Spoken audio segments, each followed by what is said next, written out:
I was leaving my wife's work party when I heard sounds from the bathroom no husband should ever hear. She walked out fixing her hair. Then I found the hidden account, the secret calls, the boy I raised for 9 years, and the man she hid from both of us. She thought she had already won. She was wrong. My name is Clayton Merritt. I'm 51 years old, and I own a plumbing contracting business out of Columbus, Ohio. Started it from scratch 22 years ago with a second-hand van and 2 employees. Now I've got 14 guys on payroll, a solid reputation in the trade, and enough work booked out to keep the lights on for the next 2 years. I'm not a flashy man. I don't drive a luxury car or wear a suit to impress anybody. What I have, I built with my hands, and I was proud of that. I married Naomi 5 years ago. She was 33, I was 42. She had a 4-year-old boy named Tyler from her previous marriage, a marriage that ended, she told me, because her ex-husband Russell just couldn't handle the responsibility of a family. Said he walked out when Tyler was barely a year old. I believed her. I stepped in. I became Tyler's dad in every way that mattered. We even agreed, early on, that we'd tell him the truth when he turned 18. That I wasn't his biological father, but that I chose him. That was supposed to be our plan. Our honest, decent plan. Naomi worked as an office manager at a mid-sized law firm downtown. Good salary, professional environment. The kind of job where you wear business clothes and go to company events. Those events were a fixture in her calendar. I mostly skipped them. Not because I was checked out. I just didn't fit in with the blazers and wine glasses crowd. Give me a job site and a thermos of coffee any day. But the Thursday before Thanksgiving, Naomi put her foot down. It's the annual holiday party, she said, her tone leaving no room for debate. My boss expects spouses to come. It matters to me, Clayton. Please. So I went. The venue was a rooftop event space in the Short North District, glass walls, rented heaters, a view of the city skyline that would have been impressive if I weren't already counting the minutes until I could leave. Naomi looked stunning. She always did when she dressed up. Dark red dress, hair done, smile turned all the way up. She kissed me on the cheek when we walked in, and then promptly drifted away into the crowd like smoke. I spent the first hour at the bar, nursing a club soda, nodding politely at people whose names I forgot the second they said them. Naomi was in her element, laughing, moving from group to group, her glass never empty. I watched her and tried to figure out when exactly we had stopped being a team at these things. Around 10:30, I decided I'd done my duty. I set down my glass, grabbed my coat from the rack near the hallway, and started toward the exit. That's when I heard it. It was coming from behind the door, marked restrooms, down a short corridor, just off the main room. Not the music, not the crowd. Something else. Low voices. A woman's laugh, quick and hushed, like someone trying to keep quiet. And then a sound that hit me somewhere deep in the chest. The kind of sound no husband should ever hear, coming from behind a closed door at his wife's work party. I stopped walking. I stood there in that hallway, my coat half on, and I listened. My wife had no idea I was standing right outside that door. The handle moved. A man stepped out first, mid-40s, well-dressed, adjusting his jacket cuffs with the calm of someone who had done nothing wrong. He didn't notice me. A second later, Naomi followed. Her lipstick was uneven. Her hair had shifted. She was smiling at something he said, until she turned her head and saw me standing there. The smile died. Clayton. Her voice came out flat and sharp at the same time. What are you doing back here? I looked at her. I looked at him. And I felt something go very still inside me. Not rage, not grief. Something colder than both.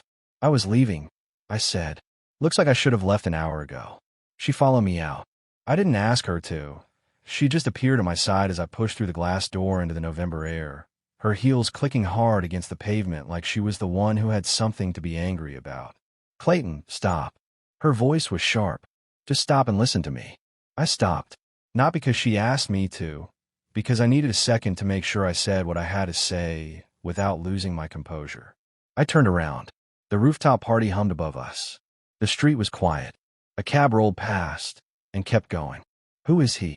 I asked. Naomi crossed her arms.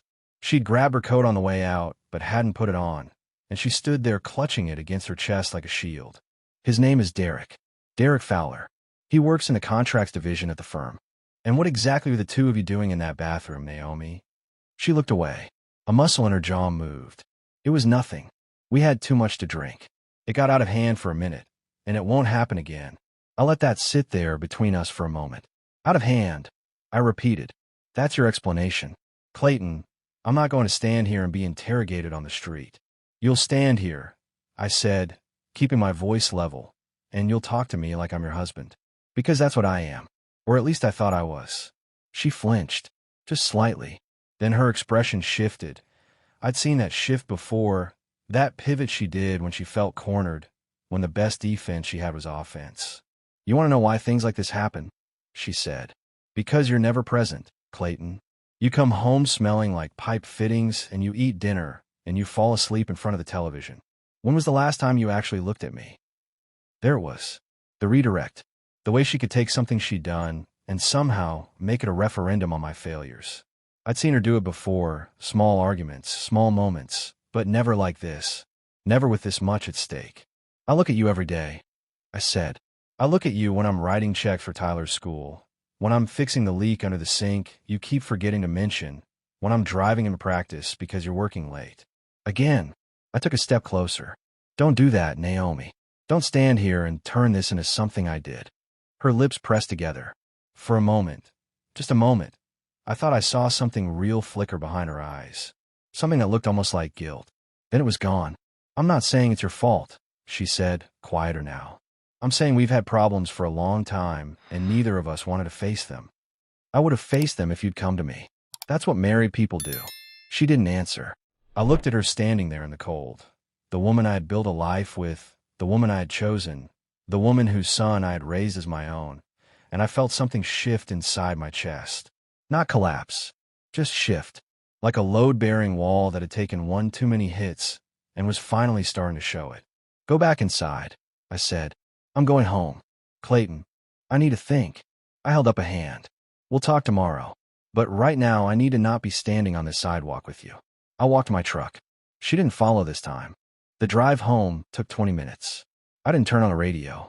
I just drove, hands at 10 and 2, watching the interstate lights pass overhead.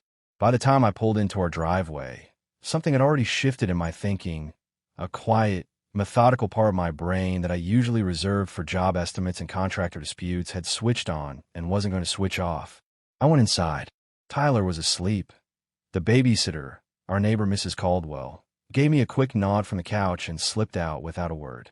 I stood in the hallway for a minute outside his door, listening to the stillness. Then I went to the kitchen table, opened my laptop, and pulled up our joint phone account. I told myself I just needed to know. Just the shape of it. How long, how often, how much. What I found in the next 15 minutes made the cold air outside feel warm by comparison. Derek Fowler's number appeared 47 times in the last 2 months alone. Late evenings. Weekend afternoons. One call at 11:40 on a Tuesday night that lasted an hour and 12 minutes. The night she told me she was stuck at a client dinner. And then, further back in the call log, a number I didn't recognize. A 614 area code. Columbus local. Dozens of calls going back almost 4 months. The most recent one was 3 days ago. I stared at that number for a long time. Then I picked up my phone and dialed it. The number rang 3 times before someone picked up.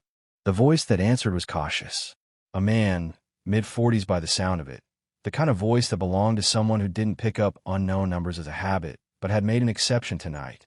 "Yeah. My name is Clayton Merritt," I said. "I'm Naomi's husband. I'm looking at your number on her phone, records going back for months. I think you and I need to talk." Silence. Long enough that I thought he might hang up. Then, "How'd you get this number?" "Joint phone account." She forgot about that. I kept my voice steady. "I'm not calling to threaten you. I just want the truth. How do you know my wife?" Another pause. When he spoke again, his voice had changed. Something careful had come out of it, replaced by something that sounded almost like resignation. "My name is Russell Payne," he said. "Naomi and I were married. Before you. I already suspected it." Hearing it confirmed still hit me like a cold bucket of water. "She told me you walked out on her and Tyler when the boy was barely a year old." A short, bitter sound. Not quite a laugh. "Is that what she said?" It wasn't a question. "I didn't walk out, Mr. Merritt." She filed. Said the marriage was broken beyond repair. I signed the papers because I loved her enough to let her go if that's what she needed. She took the house, half my retirement, and my truck. I was 35 years old starting from zero. He paused. "And she took Tyler." I didn't even know she was pregnant when things fell apart between us. She never told me. I sat very still at my kitchen table. The house was quiet around me. Somewhere down the hall, Tyler was asleep. "You're saying you didn't know about your son," I said. "Not until about 4 months ago," Russell said. "I found out through a mutual friend. Old college connection. She mentioned Naomi had a boy who looked just like me. I reached out. Naomi picked up, which surprised me. We've been talking since then." He stopped. "I don't know what she told you about why we were in contact, but I want you to know I never knew about Tyler. If I had, I would have been there. Whatever else you think about me, I need you to know that." I believed him. I didn't want to, but I did. There was too much raw material in his voice for it to be performance. "She's been telling you the marriage is over," I said. It wasn't a question either. Quiet. "She said things were complicated." I set the phone down for a second and looked at the ceiling. Then I picked it back up. "Russell, I'm going to be straight with you. I found out tonight that Naomi has been seeing a man from her office. Your calls are separate from that. What I'm dealing with is bigger than one phone log." I rubbed my face with my free hand. "Tyler doesn't know you exist. He calls me Dad. I've been his dad for 5 years." "I know," Russell said, and his voice tightened. "And I'm not here to blow up that kid's life. But I have rights I didn't even know I had until recently. I've already talked to an attorney." "Good," I said, and I meant it, even though the word felt strange coming out. "So have I, starting tomorrow." I hung up. I sat at that table for another 20 minutes without moving. Then I went upstairs, checked on Tyler one more time, and lay down on the bed fully clothed, staring at the ceiling until 4 in the morning. I didn't sleep, but by the time the sun came up, I had a plan. I called Neil Stratton at 7:15 in the morning. He was an attorney I'd used twice before, once for a contractor dispute, once when a supplier tried to stiff me on a materials order. Sharp, direct, no nonsense. Exactly what I needed. He picked up on the third ring, and I laid it all out. The bathroom, the phone records, Derek Fowler, Russell Payne, Tyler, all of it. He listened without interrupting, which was one of the things I respected about him. When I finished, he said, "Come in at 10. Don't talk to her about any of this before you get here." I didn't. When Naomi came home at 8:30, she'd apparently spent the night at a friend's place. No explanation offered. I was in the kitchen drinking coffee and reading the news on my phone like it was any other Friday morning. She studied me from the doorway like she was trying to figure out which version of me she was dealing with. "We need to talk," she said. "We will," I said. "Just not this minute. I've got a job walk at 9. It was a lie, but a clean one. She hesitated, then went upstairs. I heard the shower run. Neil's office was in a glass building off High Street, the kind of place that smelled like expensive coffee and quiet authority.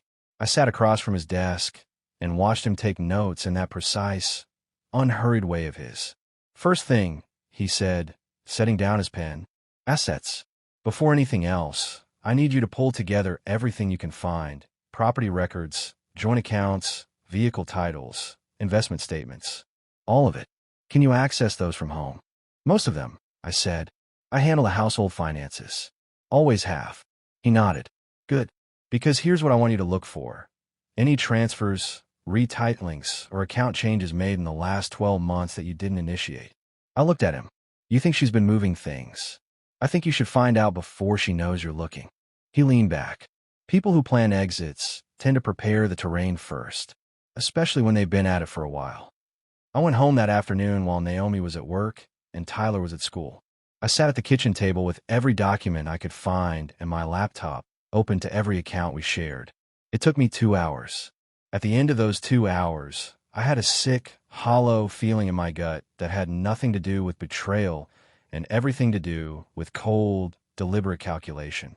The truck, a 2021 Ford F-250 I'd bought 2 years ago for the business, registered under both our names as a tax arrangement, had been retitled 8 months ago. Her name only. The savings account we opened together for Tyler's college fund had been drained by half. $12,000. Moved in 4 separate withdrawals over 6 months, each one just under the automatic reporting threshold. And the joint credit card showed charges I had never seen: hotels, restaurants, a jewelry store receipt for something that had never arrived at our house.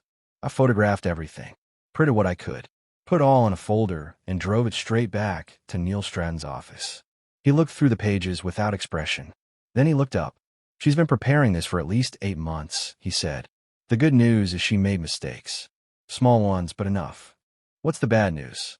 The bad news is she's going to fight hard when she realizes the door has been locked from the inside. He set the folder down. The better news is, you're the one holding the key. I drove home feeling something I hadn't expected. Not relief. Not anger. Something closer to clarity. Like a job site after the demolition is done, and you can finally see the actual structure underneath.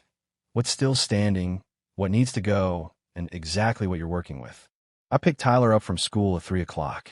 He talked the whole ride home about a history project on the American Revolution, and I listened to every word. Whatever was coming next, he wasn't going to get caught in the crossfire. I make sure of that. Neil Stratton called me Monday morning with a tone that meant he'd been thinking over the weekend. Here's where you stand, he said. You've got financial misconduct, the retitled truck, the college fund withdrawals, the credit card charges. That's real, and it's documented. You've got phone records establishing a pattern of contact with 2 men, one of whom is a co-worker. You've got a wife who has been preparing an exit strategy for the better part of a year. He paused. What you don't have yet is full leverage. She doesn't know what you know. That's your most valuable asset right now. Don't spend it early. You're saying sit on it. I'm saying be smart about the timing. Let her think she's still in control of the narrative. Meanwhile, we build. I want a forensic accountant to go through every joint account going back 3 years. I want the vehicle retitling reviewed for potential fraud. If she forged your signature on that title transfer, that's a separate issue entirely. And I want you to keep a daily log. Dates, times, observations. Everything. I started the log that same afternoon. Kept it in a plain notebook, tucked behind a row of pipe fittings catalogs on my office shelf. Nobody was going to go looking there. Naomi came home that evening acting like Tuesday. She made dinner. She asked Tyler about school. She asked me if I'd heard back from the Worthington Avenue job. I answered everything in the same register she used. Calm, ordinary, unremarkable. If she was waiting for me to blow up or break down, she was waiting at the wrong station. That became the rhythm of the next 10 days. Her performing normal, me performing unaware. The difference was that her performance was designed to buy time, and mine was designed to buy evidence. On day 4, Neil called to tell me the forensic accountant had flagged something beyond what I'd already found. 18 months ago, Naomi had opened a personal savings account at a different bank, not one we'd ever used together. She'd been making deposits into it every 2 weeks. Small amounts, irregular enough to avoid pattern recognition. The total balance was $41,000. $41,000 she had been quietly setting aside while I paid the mortgage, the utilities, Tyler's school supplies, her car insurance, and her gym membership without a second thought. I sat with that number for a long time after Neil told me. Then I said, can we prove it came from diverted household funds? Working on it, Neil said. But even if we can't fully trace the source, the existence of the account, hidden, never disclosed, accumulated during the marriage, is a material asset she'll be required to declare.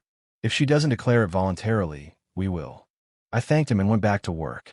I had a crew installing a new commercial plumbing system at a medical office building in Westerville, and I spent the rest of that afternoon on site, doing what I'd always done, showing up, getting my hands dirty, making sure the job was done right. There's something grounding about physical work when your head is full of things you can't fix with your hands. It doesn't solve anything, but it keeps you upright. On day 8, Russell Payne called me back. I've retained an attorney, he said. We're filing for paternity establishment. I wanted you to hear it from me before the papers arrived. I appreciate that, I said. I was sitting in my truck in the medical building parking lot, the engine off, watching a pigeon work its way across the asphalt with great determination. What are you hoping for, Russell? In terms of Tyler. He was quiet for a moment. I don't want to be a disruption, he said carefully. I know that boy has a life. I know you've been his father in every way that counts. I'm not trying to undo that. Another pause. But I want him to know I exist. I want the chance to know him. That's all I'm asking for right now. It was a reasonable thing to ask for. I told him so. He sounded surprised that I'd said it, which told me he'd been bracing for a fight. One thing, I said. Whatever happens legally, Tyler finds out the truth from me. Not from a court document. Not from Naomi's lawyer. From me. Can you agree to that? Yes, he said, without hesitation. Absolutely. We hung up. I sat there another few minutes. Then I started the truck and drove back to the job site, because there were pipes to check and a crew waiting for answers, and the work didn't stop for any of this. It came on a Wednesday evening, 11 days after the party. I was helping Tyler with a math worksheet at the kitchen table, long division, which he despised with the focused passion of a 9-year-old who had been wronged by numbers. Naomi was upstairs. We could hear her moving around, the occasional muffled sound of her voice on the phone. Tyler worked a problem, checked his answer twice, then looked up at me with that expression he got when something had been sitting in his brain too long. "Dad," he said, "at school today, Mason said something." I kept my voice even. "What did Mason say?" Tyler looked back at his worksheet. "He said his mom told him that you're not my real dad." He paused. "He said my real dad is somebody else. Is that true?" The kitchen felt very still. I set down my pencil and turned to face him fully. "Tyler, look at me." He did.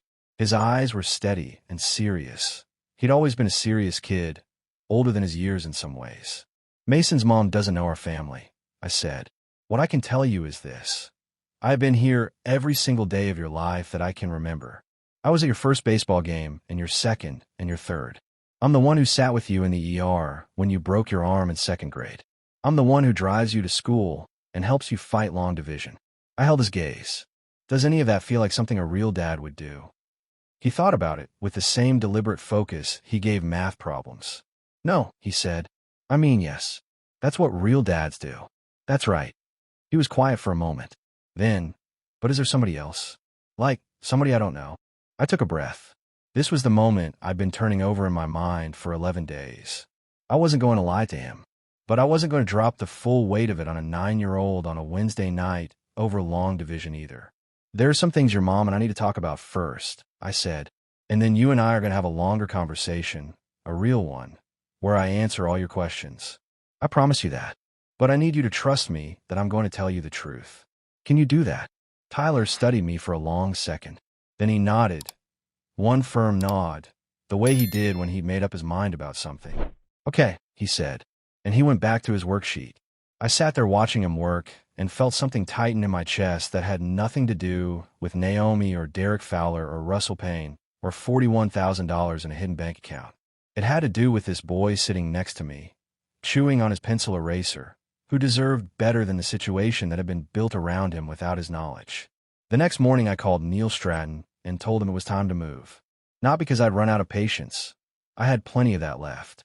But because Tyler had asked me a direct question, and I had promised him a real answer, and I was not the kind of man who let promises sit on a shelf. 2 more days, Neil said. The forensic accountant finishes his report tomorrow. We file Friday. Friday, I agreed. I hung up and went to work. But all day, on every job site, in every conversation with every crew member, part of my mind was on a 9-year-old boy and a pencil eraser and the particular weight of a question that deserved an honest answer. The forensic accountant's report landed on Neil Stratton's desk Thursday afternoon. 23 pages detailing every irregularity in our joint finances going back 3 years. Neil called me while I was on site in Westerville, and I stepped away from the crew to take it in the parking lot, leaning against my truck with the November wind cutting straight through my work jacket. The summary was methodical and damning. Beyond the retitled truck and the drained college fund, the report identified a pattern of cash withdrawals from our joint checking account.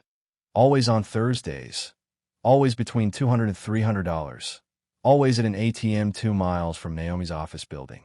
41 withdrawals over 22 months. The total came to just over $9,000. Combined with the hidden savings account, Naomi had moved approximately $50,000 out of our shared life without my knowledge or consent. She's been doing this since before Derek Fowler, Neil said. This predates him by at least 8 months. Meaning this wasn't about him, I said. Meaning she had an exit plan before she had a reason most people would recognize as one. Or the reason came first, and she kept it private. He paused. Either way, the documentation is solid. We file tomorrow morning. I'll have the papers served at her office Friday afternoon. I thought about that for a second. Her office. The law firm where she worked, surrounded by attorneys. She's going to recognize the legal exposure immediately, I said. Yes, Neil said. That's the point. She'll have no time to prepare a counter-narrative before the weekend. Her employer will know by end of business Friday. And Russell Payne's attorney filed for paternity establishment this morning. That process is now officially in motion as well. I stood in that parking lot for a moment after we hung up, watching one of my guys haul copper pipe across the lot with the focused efficiency of a man who knew exactly what his job was. There was something I respected enormously about that, about knowing your function and performing it cleanly. I'd spent 22 years building a business on exactly that principle. Naomi had spent 22 months quietly dismantling everything I'd built. I went back to work. I spent the rest of Thursday doing what I always did, running the job, checking the fittings, making sure everything was right. My guys didn't know anything was wrong because I didn't perform difficulty. I dealt with it privately and showed up intact. That was the only way I knew how to operate. Thursday evening, something unexpected happened. I was in the garage reviewing the week's job invoices when Derek Fowler called my personal cell. I didn't recognize the number at first, but he identified himself immediately. His voice was controlled, but there was something underneath it that sounded like a man trying to negotiate his way out of a burning building. "Mr. Merritt," he said, "I know you have no reason to take this call. I'm asking you to give me 5 minutes." "You've got 3, I said. He took a breath. "I need you to know that what happened between Naomi and me, I'm not going to pretend it wasn't wrong. It was. But I want you to know that she represented to me that your marriage was essentially over, that you've been living separately for months and everything but paperwork. And you believe that." I did. I shouldn't have. I should have walked away the moment she told me that. He paused. "The reason I'm calling is because I'm under investigation. Internal review. And Naomi has been asked to provide a statement. I don't know what she's going to say, but I want you to know that I'm not going to lie to protect her. Whatever she told you about me, I'm cooperating fully with HR. If that helps your case in any way, I'm prepared to confirm my cooperation through your attorney." I was quiet for a moment. "Why are you telling me this?" "Because I'm not a good man in this situation," Derek said, "but I'm not the worst one either. And I think you deserve to know that the woman you married had this planned out a lot further in advance than one party in a bathroom." I didn't thank him, but I told him to send a statement to Neil Stratton's office, and I told him Neil's name. He said he would. We hung up. I sat with that for a long time. Then I added the call to my log, noted the time, and went inside to check on Tyler. Friday changed everything, and it changed it fast. Neil's process server reached Naomi at the law firm at 2:47 in the afternoon. I know the exact time because Neil texted it to me. I was in the cab of my truck outside a supply house in Gahanna when my phone buzzed, and I read the message twice before I pulled out of the parking lot. Naomi called me at 3:15. I let it go to voicemail. She called again at 3:32. Then at 3:50 she sent a text that read, "We need to talk right now. This is insane. Call me." I called Neil instead. "How'd she react?" I asked. "Her supervisor called me directly about 20 minutes after service," Neil said. I could hear the controlled satisfaction in his voice, the way a good attorney sounds when a plan executes cleanly. Apparently, Naomi became visibly distressed in the office. The managing partner, who I gather is not unaware of the HR situation around Derek Fowler, asked her to take the rest of the day. He paused. She's also now aware that Russell Payne's filing is active. Both pieces of news arrived at the same hour. "Good. Clayton," Neil said, "she's going to come home tonight wanting to negotiate. She's going to be emotional. She may be apologetic. And she is absolutely going to try to find out how much you know. Don't tell her. Don't negotiate. Don't engage on the merits of anything. If she brings up the finances, you tell her to contact my office. If she brings up Tyler, you tell her that Tyler's welfare is your first priority and that your attorney will be in touch." "That's it." "Understood," I said. I drove home. Tyler was at a school friend's house until 6. I'd arranged that 2 days earlier, quietly, through his friend's mother. I wanted the first hour to happen without him in the building. Naomi was already home. Her car was in the driveway. I walked in through the front door and found her sitting at the kitchen table, still in her work clothes, her hands flat on the table in front of her like she was trying to hold herself down. She looked up when I walked in. Her eyes were red at the edges but dry. She'd been crying, but she'd composed herself. I had to give her credit for that. She didn't fall apart easily. "Sit down," she said. "I'm fine standing," I said. I set my keys on the counter and leaned against it, arms crossed, giving her nothing. "You filed for divorce," she said. Her voice was even, but just barely, without saying a word to me, without one conversation. "We've had several conversations," I said. "You spent most of them telling me I was the problem. Clayton, Naomi. I kept my voice measured. I know about the hidden account. I know about the $41,000. I know about the $9,000 in Thursday ATM withdrawals. I know about the truck retitling. And so, does a document examiner who's currently reviewing whether your signature on that transfer document is actually mine? I watched her face as each item landed. I know about Russell Payne. I know he didn't walk out on you. I know he didn't know about Tyler. And I know you've been in contact with him for 4 months while telling me nothing. I straightened up. I know enough. My attorney knows the rest. She stared at me. The composed surface had developed visible fractures. Her jaw was tight. Her hands had curled slightly on the table. I was going to tell you, she said, about Russell. I was trying to figure out how. You had 5 years to figure out how, I said. You managed to figure out how to open a secret bank account. You managed to figure out how to move money in amounts designed to avoid detection. You clearly can figure things out when they serve your interests. She flinched. That's not fair. Fair. I said the word slowly, giving it its full weight. Naomi, you took $12,000 from Tyler's college account and moved it to a fund you were going to walk away with. You did that to your own son. I shook my head. We're past fair. She was quiet for a long time. The kitchen clock ticked. Outside, a neighbor's dog barked twice and went silent. What happens to Tyler? She finally asked. Her voice was smaller now, stripped to the performance. Tyler gets the truth, I said. From me. At the right time, in the right way. And then he gets stability, which means he stays in this house, in his school, with his routines. Whatever the custody arrangement looks like, that doesn't change. I held her gaze. But that's between our attorneys now, not us. She looked at the table. Then she nodded once, small, defeated, the first honest gesture she'd made since the night of the party. I picked up my keys and walked out of the kitchen. I had 45 minutes before Tyler came home, and I used every one of them sitting on the back porch in the cold, watching the yard go dark, letting the hardest part settle. When Tyler's ride pulled into the driveway, I was at the door to meet him. He had a smear of something that looked like chocolate frosting on his left cheek, and an expression of pure, 9-year-old contentment. How was it? I asked. Awesome, he said, and walked past me into the house without breaking stride. I smiled for the first time all day. The preliminary hearing was set for a Tuesday morning in early December, 3 weeks after the divorce papers were served. Neil had warned me it would be procedural, establishing timelines, acknowledging filings, setting the framework for the full proceedings. What he hadn't warned me about was how strange it would feel to sit on one side of a courtroom table and watch the woman I had shared a bed with for 5 years sit on the other side, flanked by an attorney she had retained 2 days after service. Her lawyer was a woman named Patricia, not the same Patricia as mine, a coincidence that Neil found mildly amusing and I found mildly surreal. She was competent and polished, and she argued her opening position with precision. Naomi, she said, had made personal errors in judgment, but had been an active and present parent throughout the marriage. She acknowledged the financial discrepancies as matters to be resolved in discovery.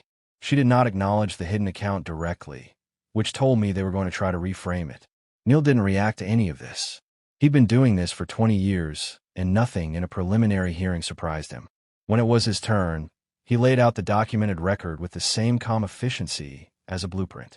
The retitled truck, the hidden savings account, the $41,000, the $9,000 in structured ATM withdrawals, the college fund drainage. He placed each item on the table like a contractor laying tile, measured, level, unargued. The judge, a compact man in his 60s with the expression of someone who had heard every variation of every story, made a brief note after each item. When Neil mentioned the document examiner's finding regarding the vehicle transfer, the judge looked up and asked Naomi's attorney a direct question. She answered carefully. He made another note. We were out in under 2 hours. Outside in the corridor, Neil walked beside me toward the elevator. She's going to negotiate, he said. Her attorney knows the document fraud exposure is real. They don't want that to go further. Expect an offer within 10 days. What kind of offer? She concedes the truck and the college fund repayment. She probably fights for a portion of the hidden account, claiming she was building personal savings within the marriage. We counter. We'll settle somewhere in the middle of a range that still substantially favors you. He pressed the elevator button. The custody framework is actually cleaner than I expected. She didn't contest primary residence with you. She's asking for standard visitation. That worked for Tyler, I said. That's all that matters, Neil agreed. 10 days later, exactly as predicted, the offer came. Naomi's attorney proposed a settlement that returned the truck, repaid the college fund in full, split the hidden account 60-40 in my favor, and established primary custody with me with alternating weekends for Naomi. The structured withdrawals were absorbed into the overall settlement calculation. Neil and I discussed it for 40 minutes. Then I signed. The thing about a settlement is that it doesn't feel like victory. It feels like a door closing, the soft, final click of something that used to be open. I drove home from Neil's office through a light December snow and thought about 5 years of mornings and dinners and Tyler's baseball games and the particular way Naomi used to hum while she made coffee, and I let myself feel the weight of it for exactly the length of that drive. Then I pulled into my driveway, turned off the engine, and walked inside. Tyler was at the kitchen table doing homework. He looked up when I came in and asked if I wanted to hear what he'd learned about the Continental Army. I said yes. I sat down, poured myself a glass of water, and listened. 2 days before Christmas, Russell Payne drove up from Cincinnati for what we had quietly agreed to call a first introduction. No attorneys, no formal framework, just 2 men and a boy at a diner on the east side of Columbus. On a Tuesday morning, when the snow was coming down steady and the parking lot was half empty, I brought Tyler. I told him the night before, calmly, carefully, in the way I had promised him I would, that there was a man named Russell who was his biological father, that this man had not known about him until recently, and that none of it changed a single thing about our relationship. Tyler had sat very still through this, asking 2 questions: whether Russell seemed like a good person, and whether I was going to stop being his dad. I told him Russell seemed like an honest man, trying to do right by a situation he'd been kept out of. And I told him that fathers aren't made by biology. They're made by showing up every day for years. That I had done that and intended to keep doing it. Tyler nodded. Then he asked if we could have pancakes at the diner. We had pancakes. Russell arrived 10 minutes after us. A lean, quiet man who looked like he'd rehearsed his composure and mostly achieved it. He shook my hand first, which I respected. Then he looked at Tyler and said, simply, "Hey, buddy, it's good to finally meet you." Tyler looked at him with the careful assessment of a 9-year-old who had decided to withhold judgment until further evidence was available. Then he said, "Do you like baseball?" Russell's face opened up into something genuine. "I played in high school," he said. "I'm a shortstop," Tyler said, and moved over to make room at the booth. I drank my coffee and watched them talk, and I felt something settle in my chest that had been unsettled since November. Not happiness exactly, but rightness. The particular rightness of a complicated thing being handled with honesty and decency by the people involved. That was enough for me. More than enough. Actually, it was exactly what Tyler deserved. January arrived with a hard freeze and more work than I could comfortably schedule. 3 commercial contracts came in the first 2 weeks of the new year: a medical clinic expansion, a restaurant remodel, and a school district job that would keep 2 of my crews busy through March. I hired 2 additional plumbers in February, bringing the total to 16. The business that I had built from a second-hand van and a handshake 22 years ago was, by any reasonable measure, doing exactly what it was designed to do. I moved through that winter with a particular kind of focus that I hadn't had in years. Not the grinding, head-down focus of a man trying to hold things together. The clean, forward-moving focus of a man who knows what he's working toward. Tyler had his routines. School, baseball practice twice a week, Tuesday dinners with me at the kitchen table over whatever I'd managed to put together. He was adjusting to the new shape of things with the resilience that kids have when the adults around them are honest and steady. He saw Naomi on alternating weekends. Those exchanges were businesslike and civil, brief, at the door, coordinated through texts when necessary. She had moved into an apartment in the short North District, a place I'd never been and didn't need to see. Whatever she was building from the rubble of what she'd done, she was building it without my involvement. Derek Fowler had been terminated from the law firm in early December following the completion of the internal investigation. The review found that he had used company resources and client relationships to conduct a private business arrangement that violated his employment contract in multiple clauses. Naomi's testimony to HR, from what Neil's sources indicated, had been factual but not protective of Derek. She had enough self-preservation instinct left to know that shielding him would only deepen her own exposure. Russell Payne began driving up from Cincinnati once a month. He and Tyler had settled into a cautious, genuine rhythm. Video calls every couple of weeks, a baseball game in the spring that all three of us attended without incident. Russell was, as I had told Tyler, an honest man trying to do right by a situation he hadn't created. I found I could respect that without difficulty. In February, Tyler came home from school with a crayon drawing he'd made in art class. The assignment had been to draw your family. He'd drawn a house with a big tree in the yard. In front of the house were two figures, one tall, one small. The tall one was labeled Dad in his careful block letters. I put it on the refrigerator with a magnet shaped like the state of Ohio. That spring, I bought out the final note on my business property, a warehouse and office space I've been paying down for 11 years. I stood in the empty parking lot on a Saturday morning in April with a coffee going cold in my hand and looked at the building that had my name on the sign above the door and felt the particular satisfaction of a thing fully owned. I thought about $50,000 quietly moved into someone else's future. I thought about a hidden account and a retitled truck and a plan that had been running in the background of my life for the better part of 2 years. I thought about all the ways that could have gone differently if I hadn't gone to that party, if I hadn't walked down that corridor, if I hadn't made that phone call to Neil Stratton at 7:15 on a Friday morning. And then I thought about Tyler at a diner booth, moving over to make room for a man he just met, asking him about baseball. I finished my coffee, went inside, and got back to work.